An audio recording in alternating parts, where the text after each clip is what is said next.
আসসালামু আলাইকুম। আজকে আসছি আমরা চিরাং জেলার যেটা আইপোয়ালি ব্রিজ নতুন করে ওপেনিং করছে, খুবই সুন্দর করে বানাইছে। যেটা নাকি হাগরামা ব্রিজ যে আছে, যেটা হাগরামা ব্রিজের থেকে খুব সুন্দর একটা ব্রিজ বানাইছে না, বড়িয়া ব্রিজ না, নতুন করে বানাইছে। হাগরামা ব্রিজের থেকে খুবই সুন্দর একটা ব্রিজ।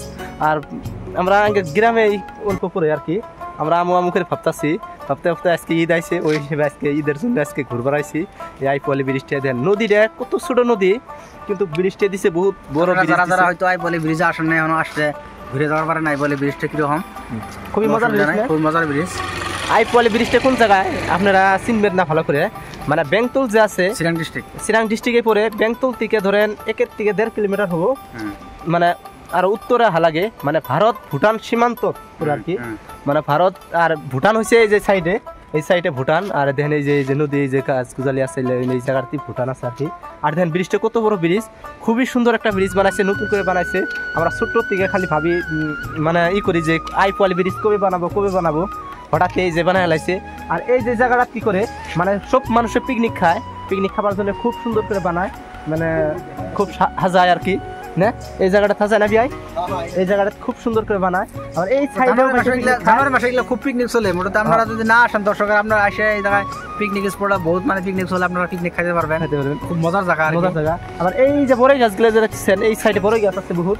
আর এই বড়ই গাছে কি করে বহুত মানুষ পিকনিক খাবার আসে, আর বহুত ফুর্তি করে এই জায়গাগুলোতে। মানে যারা পিকনিক খাবার এই জায়গায় আইছেন তারা খুবই ভালো করে জানে। নদীর পানিও খুব খারাপ, আর নদীর পানিগুলো দেন কি সুন্দর পানি গেতাছে, একবারে খুব সুন্দর পানি গেতাছে দেন। আর এই পানিটাই ধরেন বরপেটা সাইডে গেছে আই নদীর, আইপোয়ালি মানে কি আই নদীর উপরে ব্রিজটা, এটাই আবার ব্রিজটা ওই সাইডে দিছে, মানে দক্ষিণ অঞ্চলে দিছে, খুব বড় করে দিছে। কারণ কি এই নদীর পানি, ঝর্ণার পানি গেতে ওই সাইডে নদী বড় হয়ে গেছে। আর এই সাইডে ছোট্ট নদী একটা, একবারে ছোট্ট নদী না। তাহলে বিয়ে কি করবেন আইপোয়ালি ব্রিজে ঘুরে কেমন লাগলো? যাই হোক, আইপোয়ালি তো আমরা এই থাকি মাঝে মাঝে। আমি কাল গেছিলাম আর আঙ্গরে একমাত্র আমরা আঙ্গুর বাড়ি হচ্ছে চিরাং ডিস্ট্রিক্ট মাদারপুর। আর মাদারপুর থেকে আমরা 5 মাস আপ ডাউন করতে হয়তো নাঙ্গলভাঙা নাওতে পার হওয়ার লাগে। কিন্তু বর্তমান রাত বিরাতে যদি আমরা হয়তো একটা পেশেন্ট যদি কোনো হসপিটাল নেওয়া লাগে, আমার কোনো উপায় থাকে না, সব উপায়বিহীন হয়ে যায়। কিন্তু এবার আমরা একটা সুবিধা করছে।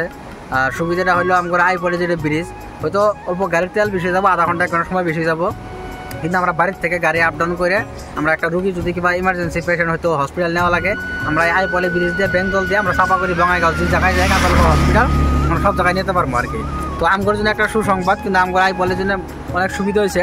কিন্তু যদি আরও মানে আমরা আরও যদি বুকলে হয়তো বা নাঙ্গলভাঙা সাইডে যদি একটা আইপোয়ালি ব্রিজের মতো একটা ব্রিজ হইতো বা হাগরা ব্রিজের মতো একটা ব্রিজ হইতো, তা আমরা আরও অনেক সুবিধা হইতো। কিন্তু তথাপি আমার মানে মূলত আর কি সুবিধাগুলো পাওয়া যায় আর কি। এইখানে আর এই যে আমরা গাড়ি এটা নিয়েছি, এই যে বিয়ের গাড়ি পুরা ঘোরাঘুরি করতেছি ঈদের দিন, পুরা সবই ফুর্তি করতেছে। আমরা পুরা বিআই ফুর্তি করতেছি, বিআই ঘোরাঘুরি করতেছি। খুবই ভালো লাগলো আজকে এই আইপোয়ালি ব্রিজ যায়, মানে গ্রামের বুকলে আর কি। Tata bye bye.